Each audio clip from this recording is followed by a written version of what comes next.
सावन के महीने में सावन सोमवार का व्रत कर अगर सावन सोमवार की कथा की जाए तो इससे सभी दुखों का अंत हो जाता है और भोलेनाथ अपने भक्तों की सभी इच्छाएं पूर्ण करते हैं। तो आप भी सावन के हर सोमवार अपने मन में भोलेनाथ का नाम लेकर इस पावन कथा को ज़रूर सुनें। भगवान शिव की कृपा अगर आप पर हमेशा बनी रहेगी।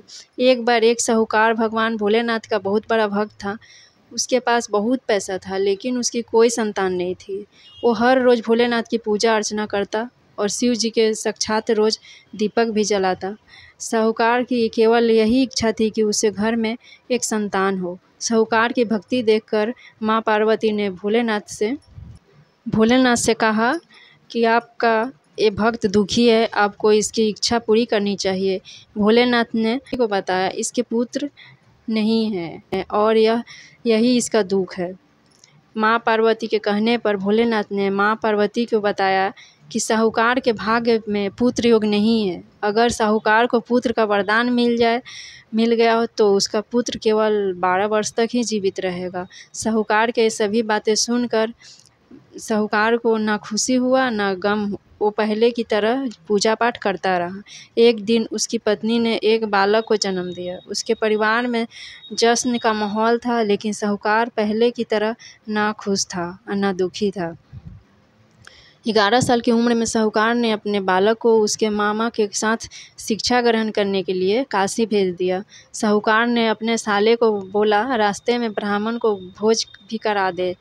काशी के रास्ते में एक राजकुमारी का विवाह हो रहा था जिसका दूल्हा एक आंख से काना था।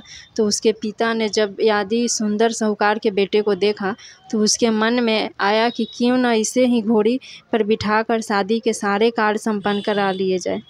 जब विवाह संपन्न हो गया तो जाने से पहले साहूकार के बेटे ने राजकुमारी की चुंदरी के पल्ले पर लिखा कि तेरा विवाह तो मेरे साथ हुआ लेकिन जिस राजकुमार के साथ भेजेंगे वह तो एक आँख का काना है। इसके बाद साहूकार का बेटा काशी पहुंच गया। राजकुमारी काने के साथ नहीं विदा हुई। एक दिन काशी में यज्ञ के दौरान भांजा बहुत देर तक बाहर नहीं आया तो मामा अंदर जाकर देखा तो भांजे के प्राण निकल चुके थे।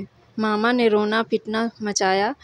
शिव और पार्वती जा रहे थे तो माता पार्वती ने शिव जी से पूछा, हे प्रभु ये कौन रो रहा है?